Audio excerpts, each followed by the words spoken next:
na escola, tinha dois tipos de alunos.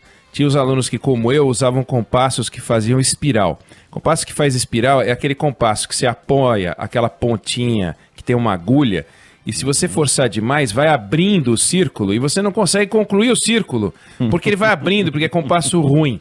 E tinha aquele cara que tinha aquele compasso que chegava dentro de um estojo, ele abria aquele estojo, dentro aquele feltro vermelho maravilhoso. O compasso, ele podia encostar o dedo e não ficava com impressão digital. Aí ele fazia o círculo, a definição de círculo era a figura geométrica que saía do compasso dele. É uma coisa fantástica. Todo mundo deve ter tido um amigo, se é que não tem vários dos nossos ouvintes, que eram essa pessoa, ou são, que tem esse compasso espetacular. Eu não sei, Felipe Bueno ou Carla, se vocês tinham amigos que tinham esse compasso incrível, mas eu tinha. E já o meu era esse que fazia espiral. O Eneg, já pensou alguém manda uma mensagem para 999-592 e fala, era eu, Eneg, era eu aquele que você invejava. Dona Latife, minha mãe, seu Cláudio, não é uma crítica, tá? Eu só tô comentando que o compasso que vocês compravam para mim fazia espiral, era mais barato, eu entendo. A gente comia demais, aí tinha que compensar em algum lugar, mas que o compasso não era lá, essas coisas não era. Agora, Felipe Bueno, Carla Bigato, ouvinte, por que vocês acham que o Milton Neves, que é o comentarista esportivo mais querido do Brasil, ele erra todos os placares de futebol, todos os dias? Porque mesmo sendo um sujeito que conhece futebol, é inacreditável a memória dele, né? Outro dia, quando a gente estava aí no estúdio, certa vez, ele começou a falar uns nomes, eu e a Carla, a gente entrou e falou pra ele, fala o time e tal. Você lembra, Carla? Lembro, claro que eu lembro. A gente falou, não, é cascata, ele tá armando, ele memorizou, ele tá lendo. Aí a gente soltou um ano com um time e ele falou toda a escalação, falou dos dois times. Pelo amor de Deus, técnico, coisa é revoltante. Árbitro revoltante. Também, né? Árbitro, sabe tudo. Bom, mas ele toma pau do André Coutinho, ele toma pau do Felipe Bueno, ele não acerta uma. Agora, por que ele não acerta? É muita coisa na cabeça. Pode ser. Né? Mas ele tem cabeça pra ter coisa dentro. Vocês. Os palpites que ele tem que dar, eles se fiam em pressupostos muito frágeis. Porque quem é que poderia prever o Brasil perdendo da Alemanha de 7-1? Não tem como, né? Quem é que poderia prever que o Maradona ia conseguir fazer um gol de mão na Copa do Mundo de 86? Não tem, aí ganha. Bom, quem é que poderia prever o Ronaldo Fenômeno estourando o joelho? Não faz muito sentido. Então, os palpites no futebol, eles se fiam em variáveis que são complicadas. Então, tem uma tendência lógica, mas a gente fala em zebra porque ela existe. Então, você tem Guarani campeão brasileiro em 78, Bragantino, Chapecoense, fenômenos que vão surgindo e que depois que surge a gente deixa de falar em zebra. Felipe Bueno pode falar sobre isso muito mais do que eu, mas o futebol é um espaço para isso e torna previsões muito difíceis, né? Aí você pega na economia, as projeções são um pouco mais razoáveis, mas mesmo assim você tem que fazer ajuste regular. A gente cresceria 2% em 2020, e essas eram as projeções do final do ano passado. Depois a gente cresceria menos de 2%, depois a gente não cresceria nada, depois a gente ia cair um pouquinho, e agora saiu a última projeção do FMI ontem, e por essa projeção a gente vai cair, e vai cair 5,3%, ou seja, o PIB brasileiro vai cair 5,3% em 2020, é a projeção do momento, né?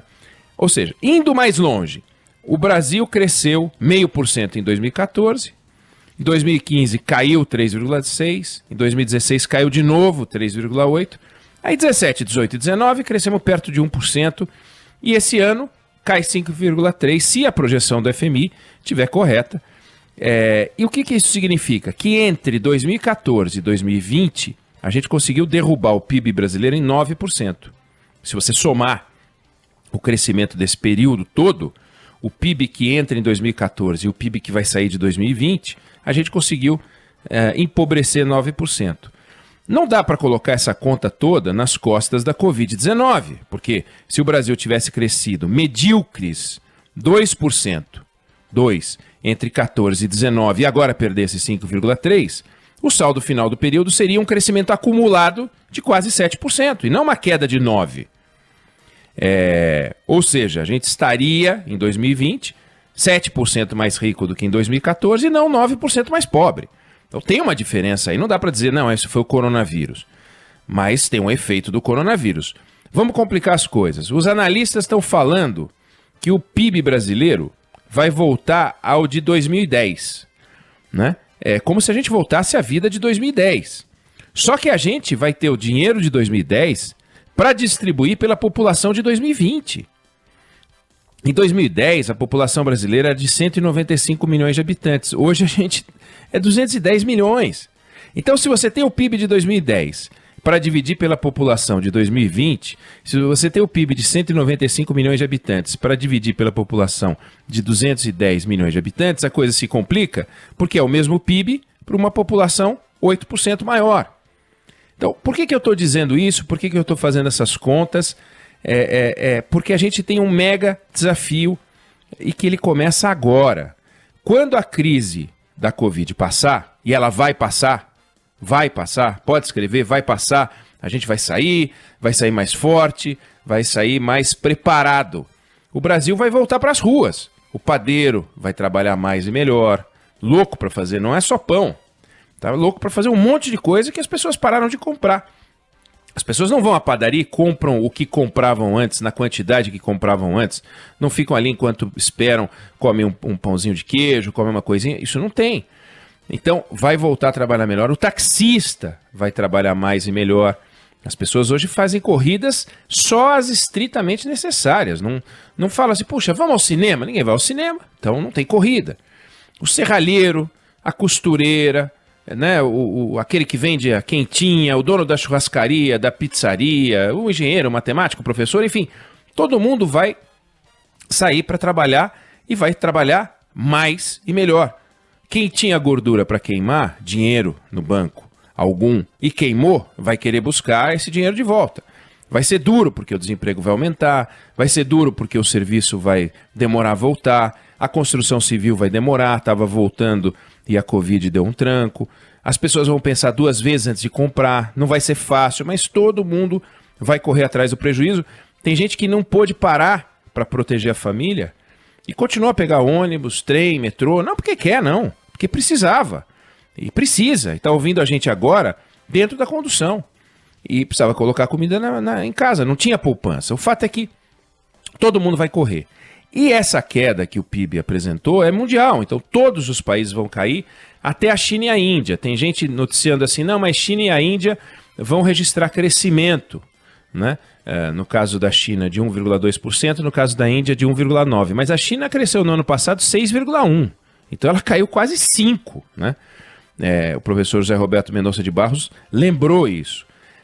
Todos os países caíram, todos os países vão precisar voltar, e vai voltar mais rápido aquele que tiver arrumado. E vai voltar mais devagar, se é que volta, se não fica patinando, aquele país que não fez a lição de casa. E o Brasil tem uma mega lição de casa para tocar.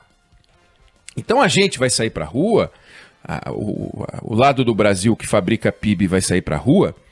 O Brasil, infelizmente, entrou em recolhimento sem que aquele outro lado do Brasil, que são os governantes, que são os políticos, tenham feito a lição de casa, ou seja, a reforma administrativa, a reforma tributária, a reforma política, um conjunto de micro-reformas, as privatizações, nada disso andou. Então, não dá para ter um país com 3 senadores por estado. Chega. Se a gente está fazendo cortes dentro de casa e está percebendo várias formas de economizar, a melhor forma de economizar é se livrar de um senador. Para que senador? Tira esse cara, não serve para nada. Não dá para ter um país onde a menor bancada de deputado federal é 8. Nos Estados Unidos tem estado pequeno com 1. Né? Não dá para ter um país com essa montoeira de vereador. Não serve para nada esse monte de vereador. Não dá para ter um país que paga mais para a elite do serviço público do que para as atividades semelhantes na iniciativa privada. Não dá para ter um país onde um deputado federal pode trocar todos os dentes, torrar 160 mil reais e a gente paga essa conta. Então o deputado Marcos Feliciano agora está rindo à toa. A gente não está achando graça nenhuma nisso. Não dá para ter um país onde o Estado toma 35% do nosso dinheiro e não sobra dinheiro para fazer ponte, aeroporto, porto, falta hospital, falta escola. Não dá para ficar assim. De novo, citando o professor José Roberto Mendonça de Barros, ele disse que vai voltar mais rápido aquele país que investe em educação. O Brasil investe em educação? Aonde que investe em educação? Investe tão pouco que tem um sujeito como esse Weintraub à frente do ministério importante como esse. Eles não investem em nada, né? E para voltar, o senhor Alcolumbre, o senhor Maia, o senhor Dias Toffoli, o senhor Bolsonaro, os senhores governadores, eles têm que começar a trabalhar não só contra a Covid-19, mas eles têm que começar a trabalhar para aprovar as reformas. Não é assim já. Sabe, filho, que você fala, vai lá arrumar a cama, já vou. Não é já vou, é já. Tem que ir. E esses caras vão conseguir, ou eles vão aprontar? Porque eles estão aprontando. Não tinha Covid e eles não votavam. Não tinha Covid e não saíram as reformas. Então eles estão aprontando. Será que não conseguem aprovar virtualmente? Se eles conseguem aprovar as PECs como conseguem aprovar quando é para valer, estado de calamidade e não votaram rápido, por que não votam as outras coisas rápidas também? O que eles ficam fazendo entre uma votação importante e outra? Nada. Faz uma coisa importante no meio também. Será que depois de uma aprovação dessa, como é a Covid, nós vamos ter que aturar mais perda de tempo? Eles estão conseguindo politizar a saúde. Eles estão conseguindo politizar o vírus. O Brasil, os políticos brasileiros estão conseguindo politizar uma doença. Então, nesse momento, nós estamos discutindo a troca do ministro da Saúde no meio de uma guerra contra o vírus. Não dá para ser assim. O Brasil não pode perder tempo. O mundo inteiro está correndo atrás do crescimento. Vão fazer de tudo esses países, o que tiver ao alcance deles para melhorar a qualidade de vida e as condições econômicas do povo, de cada um deles. E eles vão fazer, ou não, os Estados Unidos vão ser fofinhos com o Brasil. Só um maluco para acreditar que os Estados Unidos vão ser fofinhos com o Brasil. Cada um vai cuidar do seu. E o que a gente está fazendo para cuidar do nosso? A gente tem que fazer o mesmo.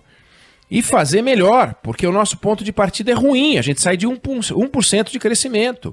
Quer dizer, um país que sai de 2019 de 1% do crescimento, a coisa se complica. Os Estados Unidos, eles saem de 2019 de 2,3% de crescimento. Eles vão ter uma queda de 5,9%. Depois, a projeção é que em 2021 eles já cresçam 4,7%. Você pega o Brasil, ele sai de 1,1% de crescimento, vai perder 5,3%, depois estão projetando 2,9%. Não vou nem falar, eu estava olhando os dados, quase tive um ataque aqui. A pobre da Venezuela, em 2019, perdeu 35% do PIB. Nossa, que já era de quanto, né? De nada, né? Uhum. Sei lá que coitado de PIB que era. Sabe qual é a projeção? 2020, perder 15%, em 2021, perder 5%. Olha que loucura!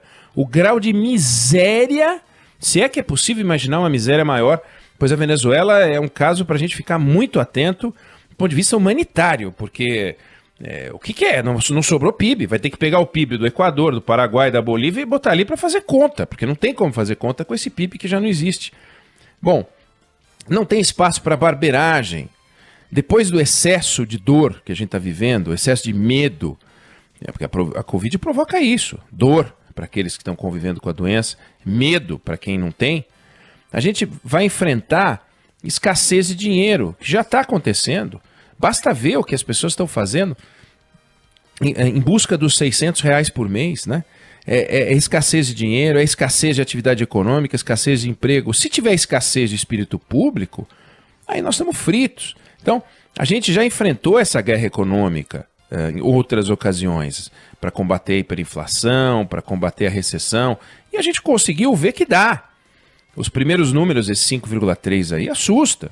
Mas não vamos lutar contra o número, sabe? Eu já consigo imaginar daqui a pouco um desses malucos que governam o Brasil e falando assim, não, mas esse 5,3 é uma campanha internacional patrocinada pela China e o FMI é vendido pro PSOL. Não dá, né? Não vamos lutar contra os números. Vamos lutar para que essa turma que pegou o nosso voto, que são 27 governadores que pegaram o nosso voto, são 5.000 e tantos prefeitos que pegaram o nosso voto, tem o nosso presidente da República, todos eles que pegaram os nossos votos nas últimas eleições têm que nos conduzir para um Brasil melhor. Eles não podem aprontar conosco e a gente não pode deixar isso. Hoje de manhã eu conversava com um amigo meu, publicitário de Santa Catarina, o Fábio Veiga, e ele lembrou uma frase do Henry Kissinger, que foi secretário de Estado americano, que ele disse o seguinte, que é importante a gente ter em mente: se você não sabe para onde vai, todos os caminhos levarão para lugar algum. É importante a gente lembrar, se você não sabe para onde vai, todos os caminhos levarão a lugar algum. Se o Brasil não souber para onde vai, a gente vai ficar perdido, sem norte, sem rumo. Então, a Covid não pode tirar o nosso norte, e ela não está tirando o nosso norte. Quando vem um número desse, é um alerta dizendo, olha gente, vocês vão ter que rebolar. E o brasileiro sabe rebolar, o brasileiro sabe correr atrás, e tem que cobrar dos governantes que façam a mesma coisa. Meio-dia, 22 minutos pelo horário de Brasília. Mudanças no Ministério da Saúde, embora a notícia, pelo menos não por enquanto, essa notícia não está relacionada ainda ao nome do ministro. A gente tem mais informações chegando da capital federal. Que mudança é essa, hein, Ângelo Nascimento? Isso, Carla. Agora há pouco o Ministério da Saúde divulgou que o secretário de Vigilância em Saúde, da pasta, o Anderson de Oliveira, pediu demissão. Esse pedido foi na manhã de hoje. Por enquanto não foram dados mais detalhes aí por parte do Ministério da Saúde. Como você destacou, a figura importante da pasta em relação à questão do coronavírus, ele sempre participa das coletivas de imprensa no fim da tarde, por volta das 5 horas da tarde, portanto hoje ele não estará presente por conta desse pedido aí de demissão. A gente lembra que há um temor por parte da equipe do ministro Luiz Henrique Mandetta em relação à possível demissão dele hoje ainda, do Ministério da Saúde, à frente do Ministério da Saúde, pelo próprio presidente Jair Bolsonaro. O ministro que concedeu uma entrevista no domingo, ao Fantástico, depois reconheceu que cometeu um erro porque fez indiretas ao presidente e falou que, inclusive, após então, essa entrevista, o presidente passou a ter poder legítimo para poder demiti-lo. Então, portanto, essa confirmação já em relação à saída do secretário de Vigilância em Saúde do Ministério da Saúde, o Anderson de Oliveira. Carla. Valeu, Ângelo Nascimento. Volta ao longo da programação com mais informações a respeito das movimentações de hoje no Ministério da Saúde em meio. Fala aí, Neg. Não dava para o Mandetta continuar no cargo. Vamos combinar que eu cheguei a falar disso, muita gente criticou o comentário, mas existe um protocolo de saúde, existe um protocolo médico, existem ritos que devem ser seguidos, a gente tem que respeitar a ciência. O Mandetta respeita a ciência, respeita os protocolos de saúde, não entra nessa canoa furada de achamos um remédio novo, a cloroquina resolve. Ele não cai nessa esparrela, é um sujeito sério, mas tem os protocolos da política, tem os ritos da política, tem a ciência política e ela tem que ser respeitada. Não pode um ministro da Saúde espezinhar o chefe. Não dá para o ministro da Saúde bater no presidente da República, fazer troça com o presidente da República. E ele fez troça com o presidente da República. Quando ele dá uma entrevista dizendo que a população fica baratinada porque não sabe se segue o presidente da República ou se segue o ministro da Saúde, ele está brincando, não é com o Bolsonaro. Eu não estou preocupado com o Bolsonaro, ele está brincando com a instituição, Presidência da República. Um ministro de Estado deve servir o Brasil, mas ele não é eleito, escolhido, o senhor é o ministro do Estado do Brasil. Não, o senhor é o ministro do Estado do governo ao qual o senhor aderiu. O senhor aceitou ser ministro da Saúde do Bolsonaro e só acontece, só existe porque aceitou esse cargo. Beleza, não quer aceitar as orientações do presidente que realmente está propondo uma coisa anticientífica, que é que as pessoas saiam de casa e que as pessoas possam eventualmente usar cloroquina como um remédio milagroso, pede as contas. Ou, pelo menos, se não quer pedir as contas, razoável que não peça, vá para o gabinete do presidente, fale tudo, porque é sua obrigação falar. Agora, dali para fora, quem manda é o chefe. O chefe é o presidente da República, não pode ser diferente. Então, tem que trocar. Então, pouco importa se o Mandetta agora fica ou não fica e tal, mas ele aprontou, tem que sair. O importante é a gente olhar qual é o perfil do novo ministro da Saúde. Vai ser um bruxo? Vai ser a lógica do Osmar Terra Arrasada? Nós vamos entrar numa aventura, cloroquinismos, saidismos, nós vamos para uma aventura? Se a gente for para uma aventura, o Brasil vai entrar num enrosco, e aí nós vamos ter uma discussão muito complexa envolvendo o Supremo Tribunal Federal, que já está acontecendo, quem é que pode dizer se o brasileiro fica em casa ou sai em casa, são os governadores, etc. Aí a coisa pode ficar feia. O que está parecendo é que o presidente está atrás de um nome que seja tão respeitável, aliás, mais, porque quando o Mandetta apareceu, ele não era um nome respeitável, admirável da saúde, ele se tornou isso. Parece que ele está atrás de um nome que seja aceito pela comunidade científica como uma referência, ou seja, alguém que não vai partir para a aventura. Tomara que ele adote esse caminho.